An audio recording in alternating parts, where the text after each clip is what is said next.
The first time Mercedes-Benz India showed us the new GLB was almost 3 years ago in Utah. That was the time when we drove the new GLS for the first time. When the GLB and the GLS stood next to each other, they looked like a bit of matching luggage. Same shapes, different sizes, same kind of design theme but different details, same kind of philosophy for the features but different capacities. Now the GLB has taken an awfully long time to come to the Indian market, but now that it's here, you can make a choice with 3 powertrain options. You can get a 1.3 petrol, a 2-litre diesel, or for the first time, an all-electric EQB, which we'll come to in a bit. If you are considering either of the internal combustion engines though, I think the diesel makes more sense.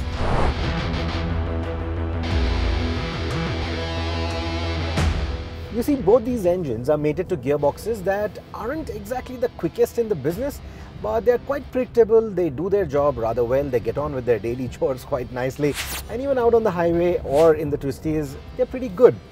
But at the same time, the diesel engine feels a lot sprightlier than the petrol. It also seems to spool up the turbochargers much quicker. That power feels more on tap. Of course, it's all because of the 400 Newton meters of torque that it has on offer. There is a bit of that diesel clatter. It's not as refined as the petrol, but it's just the punch that it gives you that makes it the nicer engine or the nicer car to drive. Also, with a car like this, the 400 Newton meters of torque makes a lot more sense because this is a 3-row after all. You heard that right, 3 rows of seats. An idea that was borrowed from the GLS and one that bumps up the practicality quotient that one traditionally expects from a Mercedes-Benz B-class car. Now the Mercedes-Benz India brochure will tell you that the 3rd row is good enough for children, preteens, pets even, not really for adults. But because some of you enjoy seeing me struggle, here I am attempting to get in. There is no dignified way to do it. Whew. Okay then. So here I am, internet. Here I am in the 3rd row of the GLB to show you that the knee room is adequate. You sit in quite a bit of a knees up position, and because the roof sort of tapers in, tall people are going to have a hard time in here. So like I said, like the brochure says, this place is only good enough for preteens, children, pets maybe, and there is no 3rd row of AC vents anywhere. So for some it might feel a bit claustrophobic, but I think this is a small cabin. It shouldn't be that big a problem. You do get USB-C ports on both the sides, and there are ISOFIX child seat mounts as well. So if you're the kind who would want to threaten their kids that they will be sent to the 3rd row if they misbehave, well, the 3rd row will allow you to do that. You can tinker with the space to a small extent by adjusting the reach and the recline of the 2nd row seats, which by the way come in a 60-40-60 split. So the space that I showed you in the 3rd row was with the 2nd row set to, I'll not say my preference, but to a position where I have comfortable knee room. Also the headroom is actually quite good, so anyone taller than my frame of 5 feet 8 shouldn't have a problem at all. I think up to 6 feet 3 should be fine in here. The headroom is actually quite good. Even the windows, the glass house is nice and large. And if you want more light, you can always open up the panoramic sunroof and let more natural light fill in. So overall, I'm pretty impressed out here. The only thing that I would want better in terms of the comfort or the seating comfort is the contouring of the seats. I think it could have been a little better, and even the cushioning could have been a little softer. It's a bit too firm for my liking. But otherwise, nice place to be in. Certainly better than the 3rd row. The 2nd row seats are a bit of a give and take though, because these seats also fold flat. But I wonder how many will actually do that. Unless of course you need to carry a full-size refrigerator. By the way, the boot space in a 5-seat configuration is only marginally lesser than a GLC. If that is not enough for you, you can also get one of those German roof racks installed. But if you do, the GLB becomes a utility vehicle and the sport word goes out. You cannot engage the sport mode anymore on the drivetrains. But moving on, if you are choosing the GLB over the current GLC for the added practicality of 3-row seating, it may not be a bad idea. It even has enough kit to justify that thought and price. Some of the notable features include the 2 large screens, hard disk storage for navigation maps, wireless charging, plenty of USB-C ports, seat kinetics for the front seats, and even a car wash mode inspired by the GLS, which automatically closes all the windows, the panoramic roof, and also switches off the wipers to prepare the car for a wash. If only this car had the front massage seats too. Well, that's wishful thinking, but the package would have been just perfect. Because you see, despite the reclining rear seats and the space that this car offers, this is still going to be more of a self-driven car. And while I already told you that it's the diesel that makes more sense, I think the variant to get is the 220D 4MATIC. Not only does it get you those stunning Amg wheels, but it also gives you the opportunity to traverse some rough terrain if you so wish. And it's astonishing that even with a laden ground clearance of 134 millimeters, the GLB is able to go over most of these obstacles that the regular trails or pathways to your farmhouse or maybe even to some nice viewpoints like these will throw at you. It'll go over all of that. It'll tackle potholes quite well as well, even with that small ground clearance on paper. But you know what is more astonishing? The EQB that I'm driving right now, the electrified variant, despite having so many batteries in the floor, it actually has better ground clearance than even the GLB, and 21 millimeters of that. Another reason to maybe consider the EQB or the GLB over the outgoing GLC is the height. It's marginally taller than the outgoing GLC. Now, the height for the EQB and the GLB is the same, but the ground clearance is higher on the EQB. You also have a flat floor because the batteries are in the floor, but to accommodate that higher ground clearance, the floor is slightly taller. So what essentially happens is you sit in a bit of a knees up position. It's not very noticeable unless you get into both the cars back to back. Only then you will probably see the difference. But it's not a deal breaker. It's not something that I would complain about. Yes, it could do with slightly better under thigh support. I could imagine slightly better, thicker squabs right here. But otherwise, not too bad. What elevates the cabin experience further is the more enhanced ambient lighting package in the passenger side of the EQB's dashboard. It also complements the rose gold inlays in the dash, the AC vents and the upholstery, and that adds a breath of freshness to this familiar Mercedes-Benz design. The EQB's cabin is also more lounge-like in that sense, and you can also enjoy the audio a little bit more in here because of how silent the cabin is.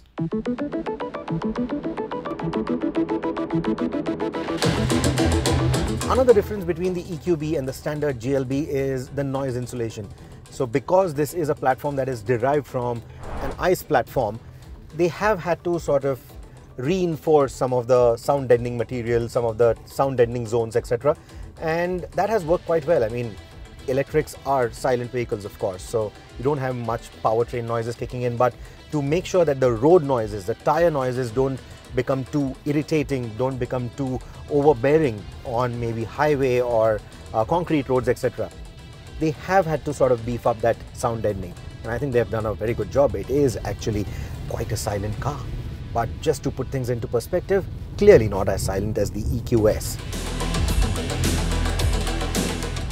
The refinement of the powertrain, the way the engine noises have been curbed, it still doesn't feel as refined, as polished as the GLC. I think the GLC still has an edge there, and with the new one coming out, I think they'll even take that further.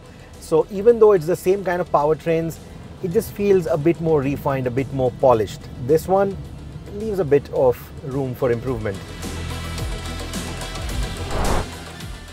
The EQB runs a dual motor setup, but most of the times it is the motor at the rear which is doing most of the driving.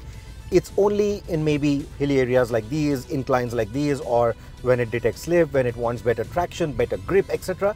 That is when the front motor will kick in.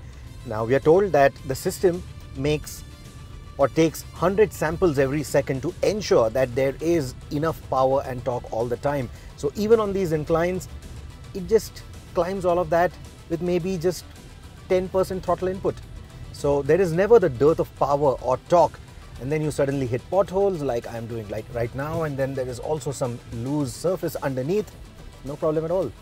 So it very closely monitors the driving conditions and then decides whether to remain on a single motor setup or do a dual motor all-wheel drive. Around tight winding roads like these, the EQC felt a bit heavy, a bit lethargic, a bit too much.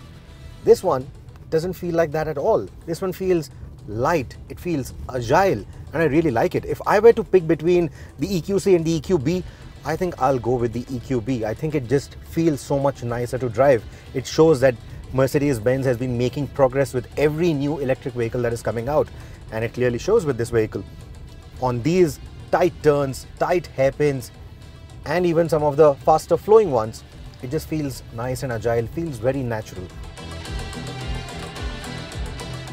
Of course, the ride is a bit on the firmer side. This is a 2.2 ton car that's almost 500 to 600 kilos heavier than the regular GLB. So yes, for that weight, they've had to sort of beef up the suspension a little more, make it slightly stiffer, and that shows in the ride quality. But it's not something that is a deal breaker. It's not something that I'll complain about. And that with the better ground clearance, you don't have those butt clenching moments every now and then the way we used to have with the EQC, or even when we had them a few times with the EQS. Of course, there is no adaptive damping. You cannot raise the car. So all those are features that are missing on this. But even without it, on the kind of B roads that we've been driving or are continuing to drive right now, it hasn't really left any room for complaint. The slightly firmer setup also makes the EQB feel more taut around bends. Add to it the mass centralization achieved by the batteries in the floor, and you will be pleasantly surprised to know that the EQB handles far better than the GLB and makes the ICE counterpart feel nose heavy. The only thing that robs into some of that excitement of driving the EQB is the lack of precise engine braking control. As with most electric vehicles, you get different levels of regen which can be adjusted using the paddle shifters behind the wheel. So you get a D-, which gives you very aggressive braking force or regen braking force. Then you have the D, which is like a balance, and then there's the D+, which is almost like a coasting mode. So the D+ is what I've used on some of the more open stretches of the road where I don't really want a lot of braking from the powertrain. I want it to just coast along. But in the hilly areas, the D mode is what I've liked more. The D-, it's a bit too aggressive for these narrow hilly roads, but the D mode has just proved to be the more balanced one, and that is what I have resorted to. You still don't get full single pedal driving though, and you can't bring the car to a complete halt using just the regen modes. The brake pedal bite feels slightly more natural on the GLB instead, but like most things in this car, you will have to drive the EQB and the GLB back to back to really notice the difference. The acceleration is actually quite brisk. It is almost on par with the petrol and the diesel counterparts, and because there is not too much oral drama to go with it, because there are not too many sounds to go with it, it almost feels deceptive how quick this vehicle is. In fact, if I were to accelerate hard right now, it immediately warns me that there's a vehicle in front of me, and you know, there's absolutely no oral drama of sorts. It's only the little beep there that tells me that I need to slow down. I'm gathering pace rather quickly and closing in on the car in front of me. Oh, on that note, so the safety features are largely similar between the GLB and the EQB. What it does get, however, is a forward-facing radar, which essentially gives you automated braking if required. It also gives you lane keep assist, and there's also a blind spot warning. So all these three features are exclusive to the EQB. As of now, Mercedes-Benz India is importing the GLB and the EQB via the 2500 unit rule, which essentially allows them to import up to 2500 units of any of their global models, right-hand drive of course, without having to go through all the homologation processes. But for a brand like Mercedes-Benz, which has such a diverse portfolio, it becomes rather tricky because this 2500 unit corpus also includes the AMGs that are not assembled in India. Therefore, Mercedes-Benz will gauge the response of these two models and then decide if they would rather assemble it in India. I'm told that they've already got triple-digit bookings. So that clearly shows that the Indian market is responding to these two vehicles rather well. and it isn't hard to see why. These are all-rounders of sorts. Despite their boxy silhouettes, these two cars are high on practicality and are rather good-looking too, which was not something we could say about the older B-Class. For those looking at making a green statement, the EQB also distinguishes itself with a slightly different fascia, the seamless tail light which also pushes the registration plate into the bumper, and of course the blue accents and the exclusive rose gold color with matching inlays in the cabin. The steering tuning on both these cars is pretty light. Even in the sport mode, it doesn't get too heavy. It feels nice and convenient, especially when you're driving in the tight city spaces or something. It just feels very convenient, easy to drive. And if this is going to be one of your first Mercedes-Benz cars, then getting a judgment of this slightly large vehicle is not a problem at all, especially in the front. I quite like how those power domes are visible, how they give you a nice judgment of the front end of the car. And despite the 3-row setup, the 3-row configuration and the length of the car, it's very easy. We have been driving on some really tight roads here and it never really felt overwhelming. The EQB also feels like the nicer car to drive, and should you decide to go electric, at the moment it's the best 3-row EV you can buy. And I think if I had to pick, I would get the EQB over the GLB, as long as my road trips would not extend far beyond the popular highway corridors in India, which Mercedes-Benz and other third-party players are already equipping with fast chargers. So the 400+ kilometer range is good enough to justify my choice of choosing the EQB over the GLB. Let me know, what do you think?